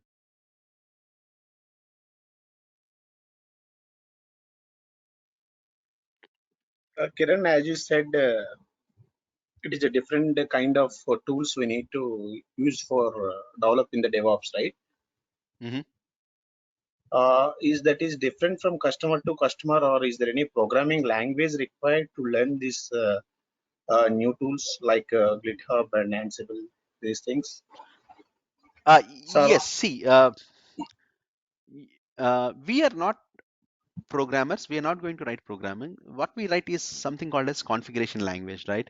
uh, in our course, for most of these objects, for example Kubernetes or even CI/CD to some extent, and Ansible, we will use a language called as YAML, YAML. Okay, YAML. But this is more of a configuration language. This is like writing what you want in a machine readable language, that is YAML. It's not a programming language. You just need to understand the structure and adapt it to various languages. For example, for Ansible also you'll use YAML. For Kubernetes also you'll use Ansible, YAML. But the language syntax is same. But how do you? Ansible has its own definition of some words. Kubernetes has some different syntax. So you will understand this syntax and all that. It's not programming, so you don't have to worry about it. But we are learning shell scripting, where we talk about the conditionals and all these things, right? So how to use if condition, how to use for condition, what are variables, how do you substitute variables. Terraform, again, it has its own language called as HCL. HashiCorp configuration language, right? HashiCorp is the company that created Terraform. But again, these are not like you have to create from scratch. You just need to understand how these things work. You just need to refer to the documentation and create. Okay, it's not like you are developing a program like Java or Python, right? If you know Python, that would be awesome. Even if you don't know that, that's fine. We are going to learn shell scripting. Okay. Thank you, Kiran. For Git and GitHub, you don't need any. Git is a command line tool. You will learn some commands. So there are a lot of commands we are going to learn. Linux commands, Git commands, right? AWS commands, Docker commands. So there will be a lot of typing and less of mouse work, obviously. Uh, that doesn't mean you're actually doing programming, right? Programming is a different stuff. We might be writing some code, but that's not programming, right? So don't worry about that. Okay, got it. Thank you, Kiran. But yes, you should not be worried about looking at code and trying to understand what it does and um, trying to repurpose or reuse it for your own requirement, right? So today, Yeah, if yeah. you have to write Terraform code to build 10 EC2 instances on 10 EC2 instances on AWS, you need not write the code from scratch. It is already there in the cloud. You just need to, it's already there in Terraform documentation. You just need to take that documentation, sorry, you just need to take that code and tweak it to your requirement, change the names, make some variables, okay, stuff like that. Similarly, AWS commands, they're already there on the cloud, on AWS documentation, not on cloud, AWS documentation. You just go there and find what is the command to create a EC2 instance through command line. You can do that, right? But you need to Okay. modify it to your requirement, right? So, but Linux, yes, we are going to dive a little deeper and understand how does it work? What are the various Linux commands to create an sorry, to install a operating to install a package or a software, to write a file, to delete a file. All these things we are going to learn in Linux. Okay, because without Linux you cannot learn any of these things very well, like Docker or Kubernetes. All these things you need to learn well with Linux. Okay, in fact, your Ansible or Docker or Kubernetes, all these are possible today because of Linux operating system. Anyway, so that's about the curriculum. So now people, I mean, based on the FAQs, frequently asked questions, I mean, how the other uh, candidates have asked me, I put some basic requirements that you need for this to join this course. Okay, you need to have a computer, preferably with system administrator rights. Something with a 4 GB or an i3 or a quad core computer would do. I mean, 4 GB RAM and i3 and quad core. If you don't know, I mean, you can just check your system properties. Most of our systems, I think, have. I mean, even if you have a 2 GB system, that's fine. But preferably 4 GB with an i3 on your personal laptop. Okay, a laptop or a desktop doesn't matter. Subscriptions, you need to take AWS free tier subscription. You might need an active debit card or credit card to sign up for this one. It will not charge you any money, but you have to be careful about not exceeding your limits. When you're using free tier, they give you some free limits. But if you're using above that also, AWS will not stop you, but at the end of the month, you might get a bill. So make sure you use it within the limits. I'll tell you how to control that as well. Don't worry. And what are other services you need to sign up for? You need to create an account in. All these are free, don't worry. So GitHub, again, free service. Docker Hub, free service. You just need an email to sign up for them. And a free norm where you can create your own website, and you can see how DNS works. Okay, I mean, how you can host your website and all. So the software which you require on your system, right, on your own laptop, is you need to install a software called as Git. Along with it comes as Git Bash. So that's a very simple software you can install. And AWS CLI, you need to install AWS command line interface so that you can practice AWS commands.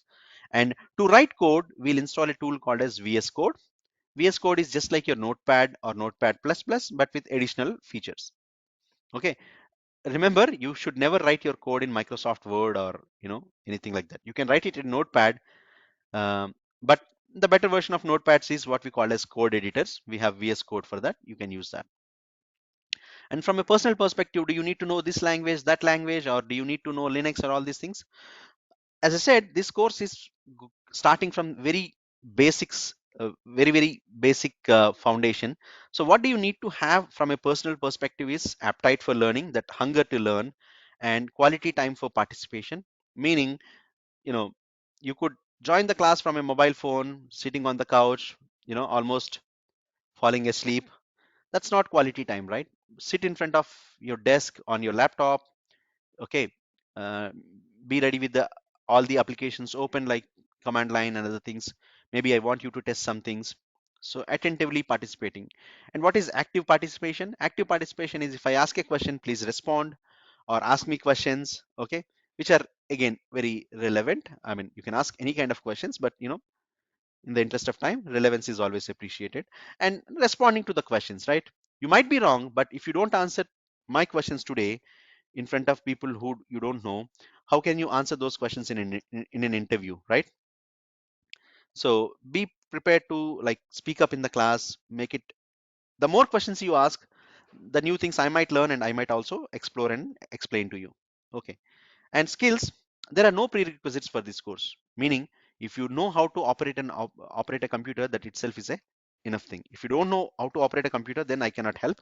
But if you know the basic, how to open a browser, how to open command line, I will teach you those things also, don't worry, how to open command line and all. But if you know basic English and if you know basic computer operations, that's enough for this course. Okay. So no prerequisite in terms of a new programming language or any kind of tool as well. If you know them, very good. I mean, if you're already a database administrator, or if you're already an IT operations engineer or a support engineer, that's very good, added advantage. But even if you don't have proper IT experience, or something in non-IT experience, like you might be in a completely front desk kind of role, even then we are going to cover everything from basics, right? So to sum it up, yeah, I'll take your questions. So to summarize, this course is designed for both for freshers, when I say freshers, need not be fresh out of college, but fresh to IT industry as well.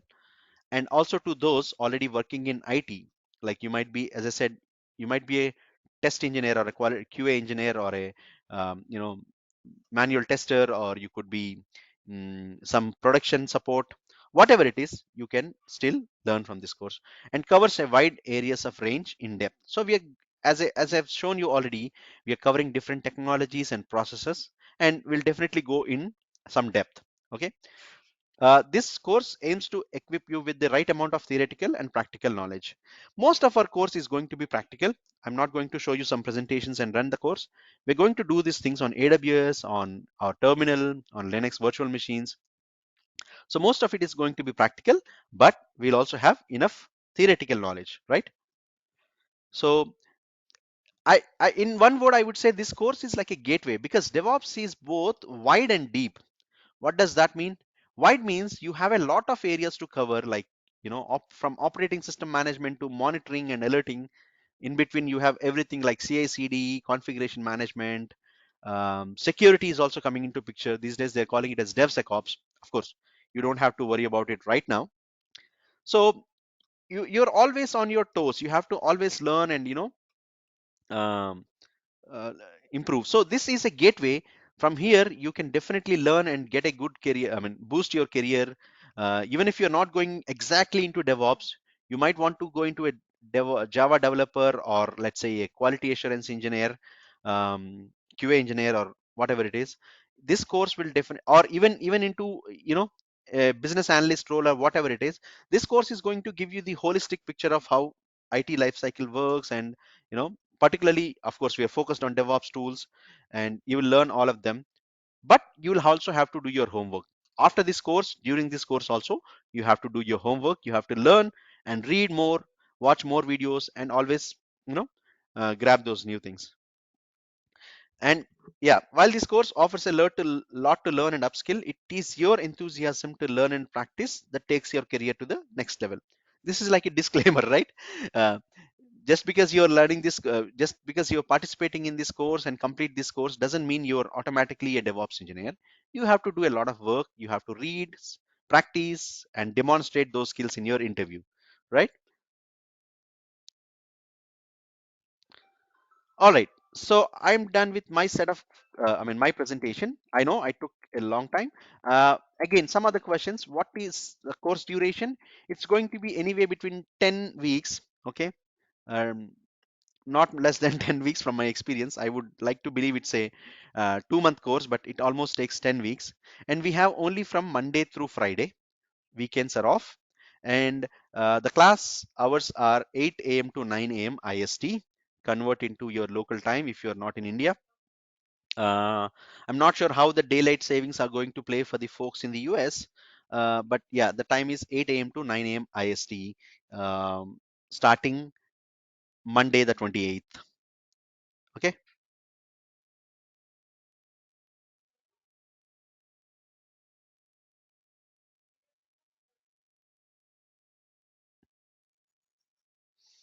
Okay. Open for questions.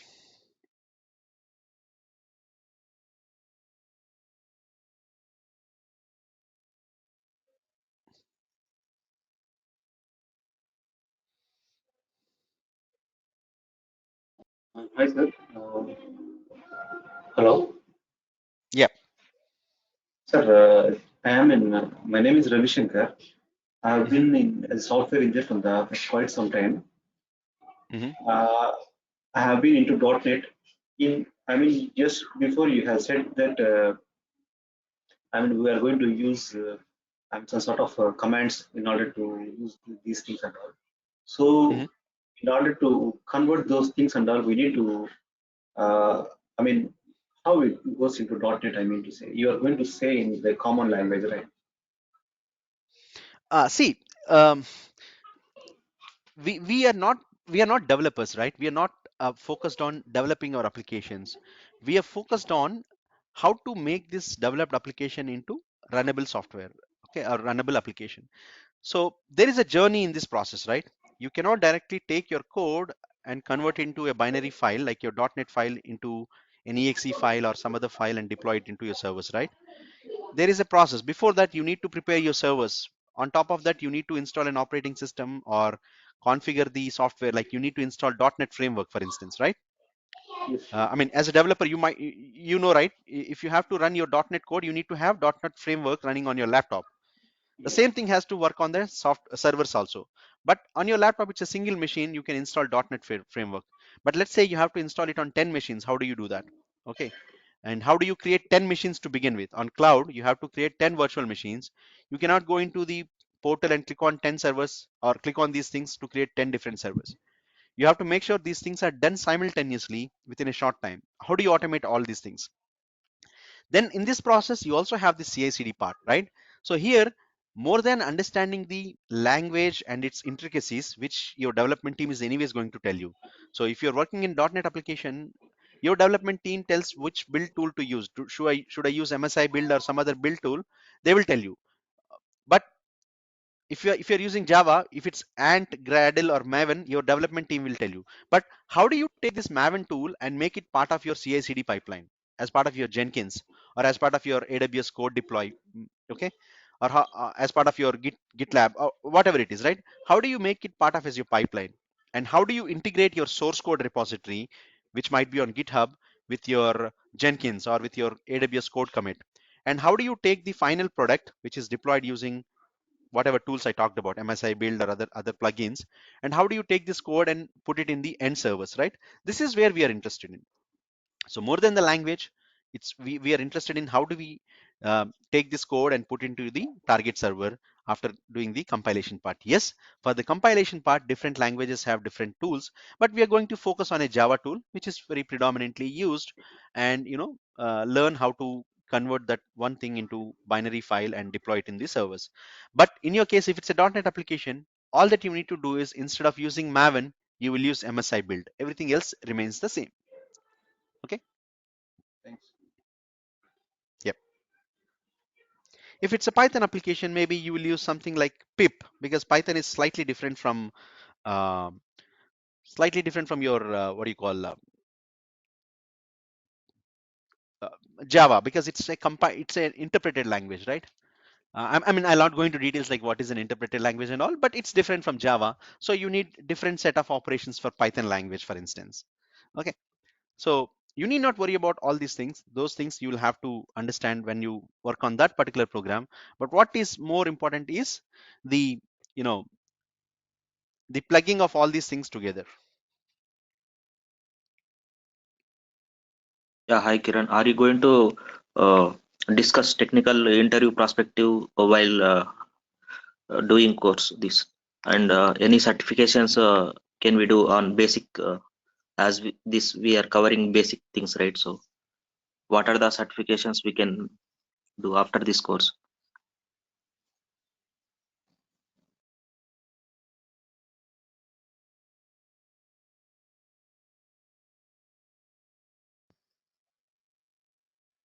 Hey, can you hear me? Yeah, we can. Yeah. So as I told you, this course is for with AWS as a platform. Uh, so, I mean, there are a lot of certifications in AWS also.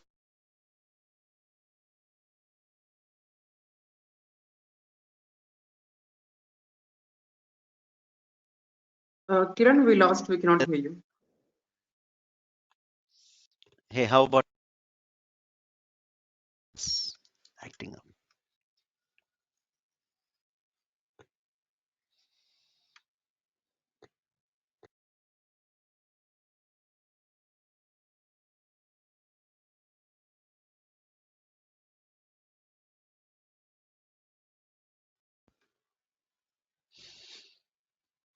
Hey, how about now? Can you hear me?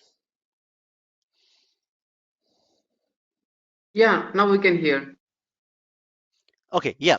As I was saying, this course is quite wide. We're covering wide areas, so you could still. I mean, again, it requires some practice. For example, if you go for AWS Cloud Practitioner, so AWS Cloud Practitioner is about understanding all these various services available in AWS. So you can target that one. But as I said, AWS has about 200 services, and what we are covering is from DevOps perspective, right? So you would need at least 10 to 15 days of preparation on how to prepare for AWS Cloud Practitioner after this course, right? And this course covers a lot more than AWS, right? So if you want to go for certification like Ansible certification, yes, spend 1 month after this course, focus primarily on Ansible, do a certification. But more than certifications, what is required is the understanding of all these things and how do you implement this. So you can I would say target certifications, but later first get this entire understanding of the DevOps ecosystem and how do you make yourself prepared for a DevOps interview. In this process, maybe you could target one certification like I told you, AWS Cloud Practitioner. Okay, then once you get into some kind of DevOps entry level job or junior DevOps role or cloud ops role, then you could kind of further uh, you know dive into other certifications. See, I've been in like uh, DevOps for about, as I said, 6 7 years. Before that, it was platform engineering and all that. Uh, uh, but I have only like three certifications. Primary was CKA, other one is some Azure certification, and then um, some AWS Systems Solutions Architect Associate. These are like basic certifications only I've done. But more than certifications, it's about the amount of skills you put and all that thing. And from the technical interview perspective, there is no like, I mean, I'm not going to give you a bunch of uh, technical questions to prepare and mug up, because that's not how interviews work. From what I've seen, the interviews work in a very organic way based on what you have updated in your resume, what you know, what you say okay. So I can give you hundreds of questions, but that doesn't make sense. But whenever we are covering some topics, like let's say we're talking about auto scaling options, or we are covering some Linux options, I'm going to talk about what kind of questions you might anticipate in the interview. Okay, from my experience of taking interviews and attending interviews, I'll give you some inputs. So it's up to you to make notes of these things. Okay, I would say make notes of everything on a physical copy maybe.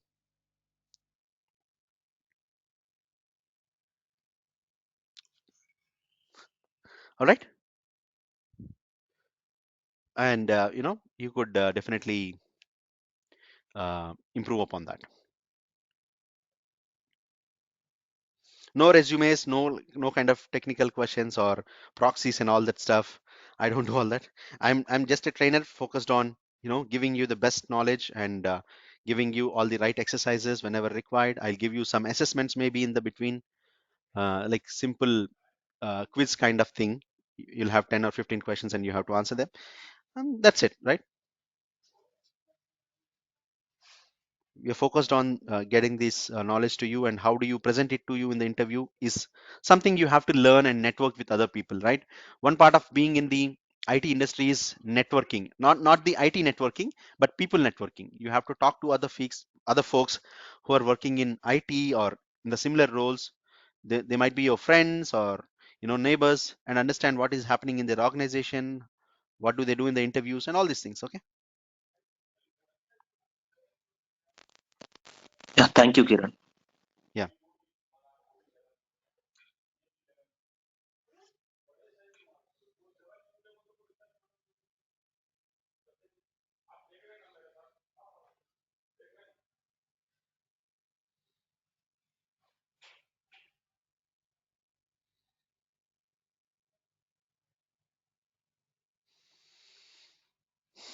All right, if you do not have any questions, we'll start from Monday, 8 a.m. IST again.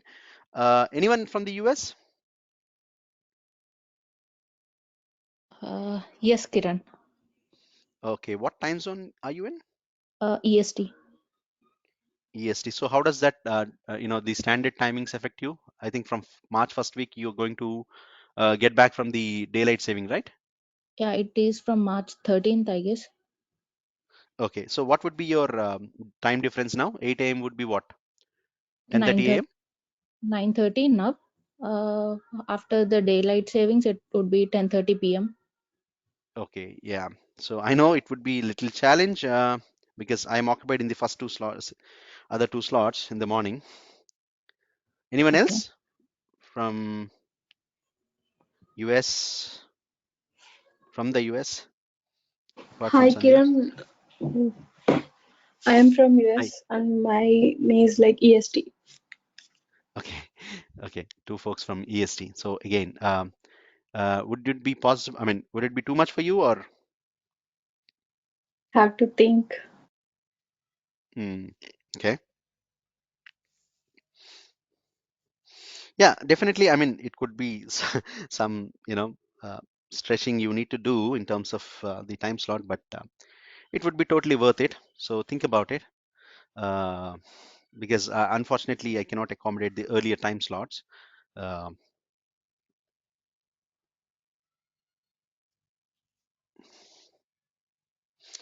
all right, then, if you do not have any questions, let's meet on Monday.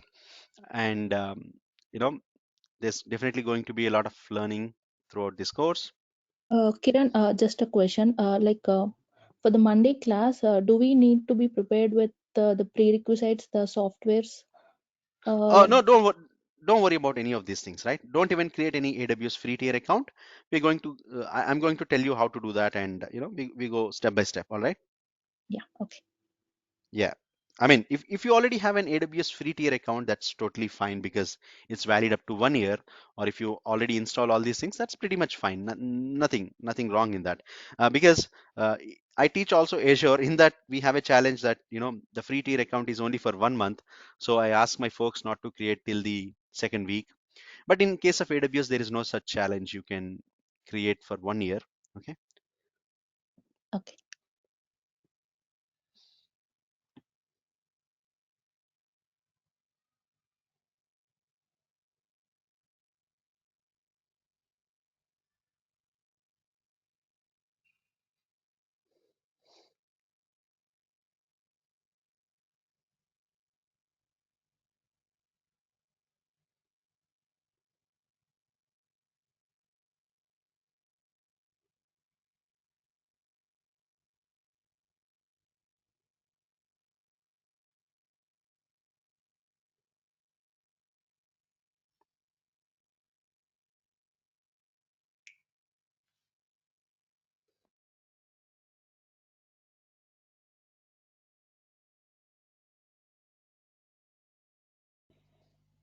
All right.